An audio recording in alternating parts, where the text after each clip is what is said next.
Welcome back to What Arty Noobs with General Disturbance. This is the M12. It's the Tier 7 American SPG. This one's located on the westbourne of Sand River, and this one is under the command of Red Dog Alpha 1. In fact, we're featuring a series of videos by Red Dog Alpha 1. He sent us in a whole batch, and we're going to try and get one after the other.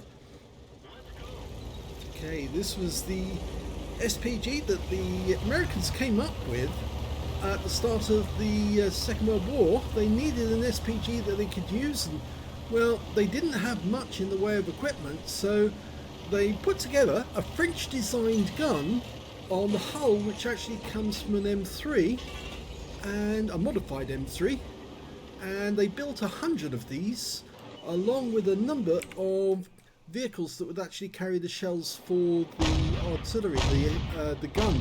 It is a gun, not a howitzer actually. It's a French gun, but it's a very good design, and well, they built 100, but not. They didn't send 100 over to Europe. They actually sent considerably less. Well, he hasn't got any damage on the first shot.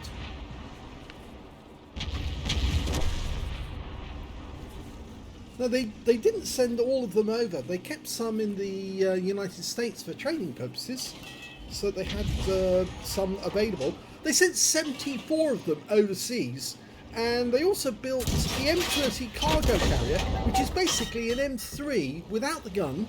So it's exactly the same vehicle, but without the gun. Just carried 40 rounds of ammunition to allow the M12 to operate.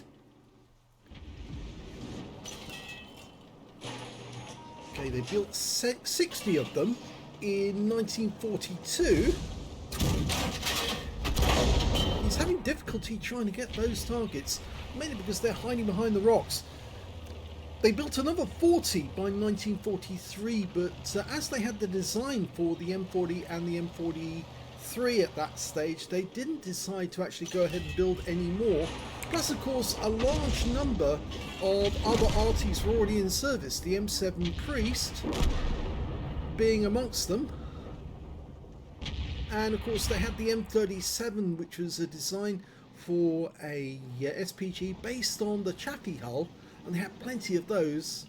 And you quite often in films, you'll actually see in the film pattern, you'll see M37s actually in use, and M7 Priests during the movie. But they show them up close. In fact, at one point during that movie, you can actually see an M44, and they weren't built until after the Second World War. So it's a bit of an anachronism there. I think a lot of people actually showed that up. Plus, of course, there weren't that many M24 Chaffies at the end of the Second World War, but there certainly were a lot of those seen in the film. Okay, well, he's finally got some damage on the Charpew 204 and some stun assist, but he's still having difficulty trying to find a good target to hit.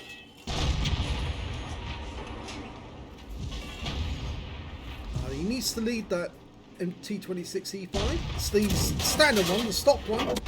Well, not the stock, but the one without the Patriot colours. This time round he got 166 Lang shell right in front of him. Now the shell will do 600 alpha, and he's only loaded the standard HE shells, which will penetrate 39mm armour and got a burst radius of 7.2 meters. Rounds out. Okay, nothing off that one. He was going for the T34-100. A phase 1. Make a good target. He's receiving fire, so he's obviously primed for earning quite a bit of stun assist if he can get a shot into him. Now, you only get 20 rounds of ammunition with the M12, although the M30 actually carried a lot more rounds than that. The fact is that Wargaming have restricted the amount of ammunition to carry, and on the Hummel as well. The Hummel can only carry 18 rounds with the Top Gun, which is a bit disappointing. Now, most people who play the M12 find it a bit disappointing to start with, but once you get up to the level that Red Dog Alpha's managed to get it to. He's got a third mark on this Arty. You can normally get very accurate shots on the enemy. That was a bit of a snap. That's why he didn't hit the target. You can usually get very accurate shots, and it does considerable damage. It's not a particularly fast Arty. It's only capable of 38.6 kilometers an hour. So you do have to move sometimes to get away from the enemy, and I think Red Dog Alpha 1 needs to move now into the dunes as quickly as he can, because enemy tanks are headed towards the cap, and there's nothing to stop them except a T-34, an Object 704 and an SU-152 hanging around the cap area. If he doesn't move away from the cap area, he could actually be subject to fire from that T-29 and the AE Phase 1. They're one tank down on the enemy at the moment. Now there's only, as far as I know, there's only one M12 still in existence, and it's at Fort Sill in Oklahoma. That's the home of the American, or the US Army's artillery. It's where they train artillerymen there. Now they used to fire the armor-piercing rounds through 7 feet of concrete. Yeah, 7 feet. That's a lot of concrete. But they also use standard HE, and we found quite a few pictures of M12s firing direct fire at particular targets. 137 off the A Phase 1. Looks like the shell actually hit between the tracks.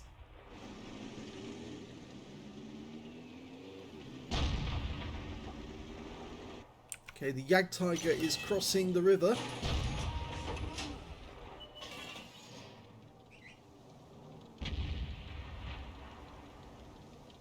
I still believe there's a threat from that AE Phase 1.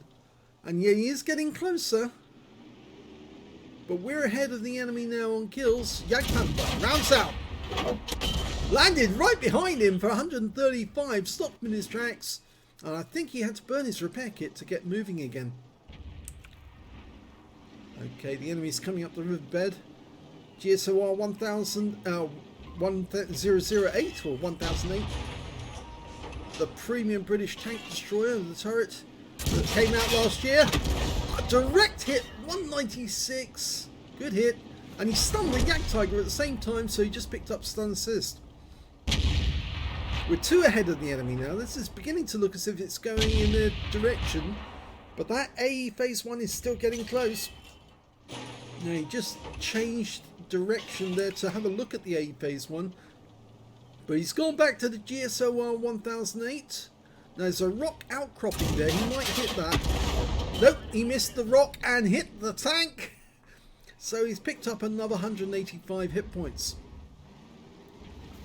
Well, look at that. AE Phase 1's been very badly mauled. Very badly mauled indeed. I think that Red Dog Alpha 1's going to maul him a bit more. Rounds out.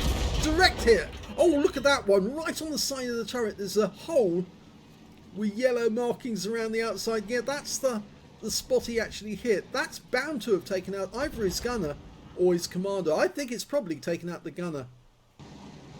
He's turning around. I don't think he liked that. No. Okay, leading shot. Direct hit wipes him out. Excellent. Funnily enough, that is his first kill of the game so far. Yep, he actually hasn't had a kill up until now, but he's now got 1,200 of actual damage and 2,500 of stun assist. So he's having a reasonably good game. Okay, T-25AT, which is an American non-turreted tank destroyer, has a rather powerful gun, the 105mm, rounds out. And he dies before our shell arrives, but we've just spotted the enemy Arty, which is a GW Panther, and he is the last enemy in the game. All the others have been wiped out. They just wiped out the Jagd Panther, so it's just him left. And I think he's going to go further along that riverbed. No, he's not. He's actually stopped. Rounds out. Here he goes. And that's a kill shot as well. Second kill of the game. But it ends the game with another victory.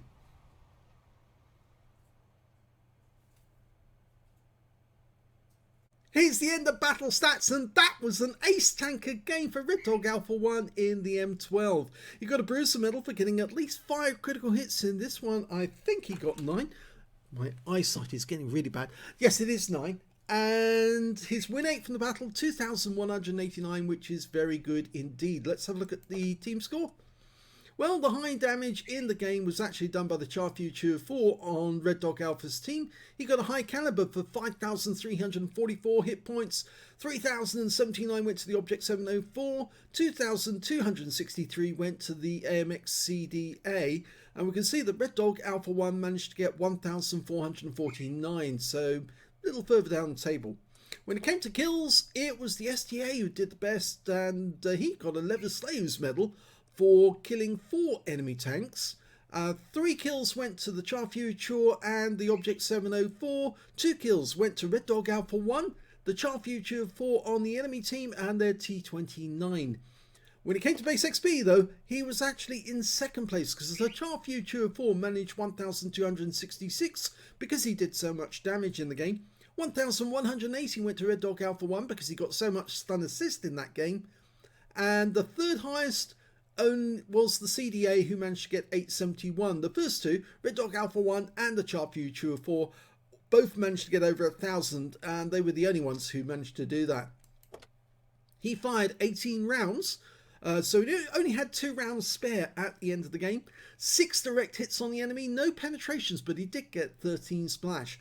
1,449 hit points, all of it at more than 300 meters. Damaged 7 of the enemy, killed 2. So he missed out on getting a Confederate medal merely because he actually killed more tanks than he actually needed to. He really, if he just killed the one, he might have actually got a Confederate, but he actually killed 2 with that shot on the GW. Ended the game and did earn him some more XP, but it actually cost him a medal. I think he may have got the Confederate otherwise.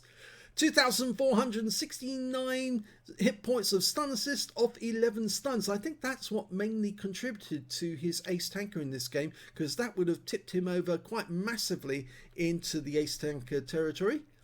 On a free-to-play account, he earned 32,711 credits for the game, and after ammunition resupply took away 12,551 credits. 1,180 base XP times 2 for the first victory took away 2,360 experience points altogether.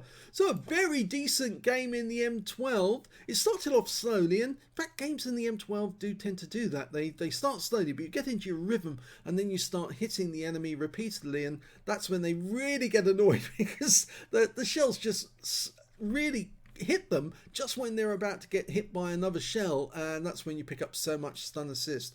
I think the M12 is a good Arty, really. It's not as good as the M44. When you play the M44, you know how good it is because of that wide arc of fire. The M12 doesn't have such a wide arc, unfortunately. It's 14 degrees either side, so you've only got 28 degrees, and that's a bit of a letdown after you've come down from the M44 with 60 degrees arc overall and 30 degrees either side. So it's a bit of a letdown, but if you can cope with it, then you can get great results and ace tankers like this. If you enjoyed that replay, please give this video a like, do subscribe to our channel, leave a little comment down below because it feeds out the algorithm, and thank you for watching.